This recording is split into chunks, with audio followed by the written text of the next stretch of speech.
Dans cette vidéo, on va passer de ça à ça. L'objectif, c'est de construire un système de gestion des stocks avec Excel sur la base d'un fichier très sommaire. On va faire ressortir plusieurs indicateurs comme l'état du stock, est-ce qu'il faut commander chez quel fournisseur, etc.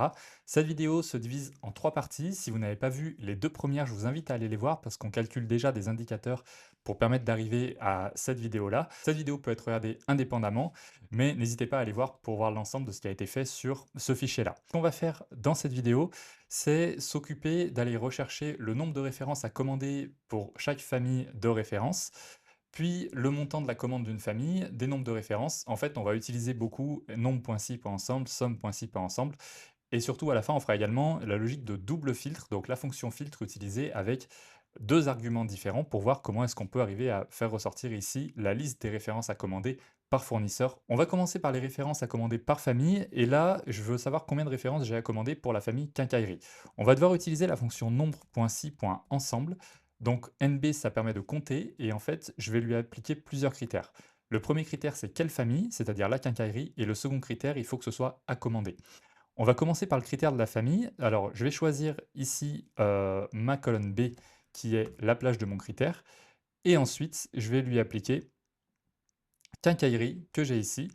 Et ensuite, vous voyez qu'il me demande quel est mon second critère. Et mon second critère, eh bien, je vais aller le chercher ici dans état, et je veux que état soit à commander. Automatiquement, il va me sortir que j'ai 122 références à commander dans la famille quincaillerie. Si je déroule ma formule ici, je retrouve bien combien j'ai de références à commander par famille. Mon livre est toujours disponible sur Amazon, vous pouvez vous le procurer, ça vous permettra de progresser très rapidement en Excel grâce à des cas concrets. Et vous pouvez également vous procurer mon Excel de gestion des tâches sur mon site, tous les liens seront en description. Ensuite, le montant de la commande, c'est-à-dire j'aimerais savoir en quincaillerie combien ça va me coûter si je commande tout aujourd'hui. Ça va être le même type de formule, mais cette fois-ci avec somme.si.ensemble. Pour aller plus vite, je vais récupérer cette formule-là parce que mes critères sont déjà inscrits, NB en somme, comme ceci. Et ce que je veux, c'est qu'en premier argument, il va me demander quelle plage est-ce que je veux sommer. Je vais aller sélectionner la dernière colonne qui est le montant de ma commande. Pour une référence dont la famille est quincaillerie et dont l'état est à commander, je veux qu'il me somme quel est le montant de ma commande. Au moment où je fais entrer, il me calcule automatiquement quel est le montant de ma commande. Je déroule tout.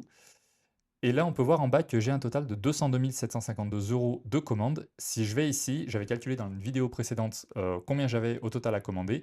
On se rend compte qu'on est juste, on a bien 202 700 € de référence à commander. Donc c'est une autre grille de lecture. Petite démonstration, on va aller chercher un élément de la famille électricité et on va le passer en à commander. Vous voyez que j'en ai 23.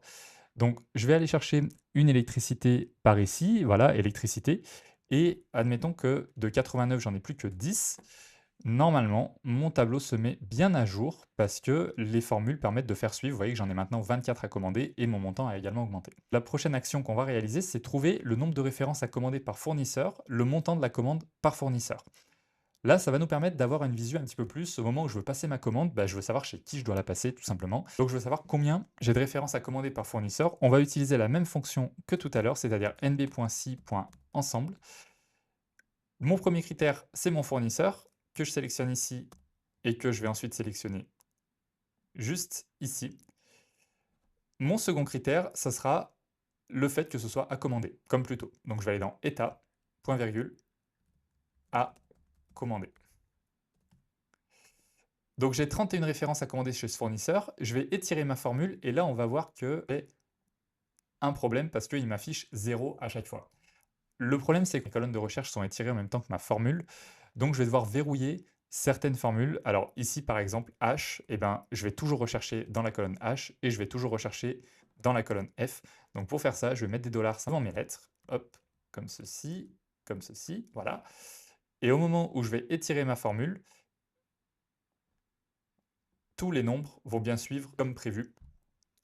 Parce que ma plage de recherche ne change pas et donc je sais combien de références je dois commander chez chaque fournisseur. Je vais faire exactement la même chose que plus tôt, c'est-à-dire que je vais transformer mon nombre science en somme.siensemble, somme.si.ensemble, et je vais lui demander d'aller sommer le montant de la commande, point virgule. Pareil, mon montant de commande, je veux pas qu'il bouge. Je veux que ce soit toujours la colonne J, donc je mets des dollars afin que ça ne bouge pas. Et là, il m'affiche bien mon montant de commande chez ce fournisseur, mon montant de commande chez chacun des fournisseurs. je vais simplement faire sans la mise en forme, voilà, et j'ai bien combien je dois commander chez chacun de mes fournisseurs. La dernière partie de cette vidéo, ça va être quelle est la liste des références que je dois commander par fournisseur, parce que ben, ce que je veux savoir, c'est tout simplement si je veux commander chez Fixapro Industrie, que j'ai directement ma liste que je puisse transférer à mon fournisseur. Pour ça, je vais faire la fonction filtre à laquelle je vais demander le tableau, donc c'est le tableau des références que je vais récupérer. Ensuite, je vais avoir deux arguments. Le premier argument, que que le fournisseur, pardon, soit égal à ce fournisseur-là. Je ferme ça et là, il va falloir multiplier cet argument-là avec mon autre argument qui est cette fois-ci, eh bien, l'état égal, entre guillemets, à commander. Fermez les guillemets, entrée.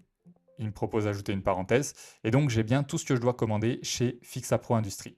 Maintenant, de la même façon, si je veux dérouler ma formule, eh bien, il va falloir que je la verrouille ici, ici. Les H également, on les verrouille. On les verrouille. Alors, je ne verrouille pas le AC6. Pourquoi? Bah, parce que mon AC6, c'est mon fournisseur et ça, je veux que ça suive. Et là, vous voyez que automatiquement, je me retrouve avec la liste de ce que j'ai à commander chez chacun des fournisseurs. Et du moment où je vais mettre à jour un stock ici, eh bien, ça va passer en à commander. Et puis, ça va s'injecter ensuite dans tout mon tableau de bord ici, sous les différents formats que je lui demande, notamment ici, les références à commander par fournisseur. Merci d'avoir suivi jusqu'ici et je vous dis à la prochaine.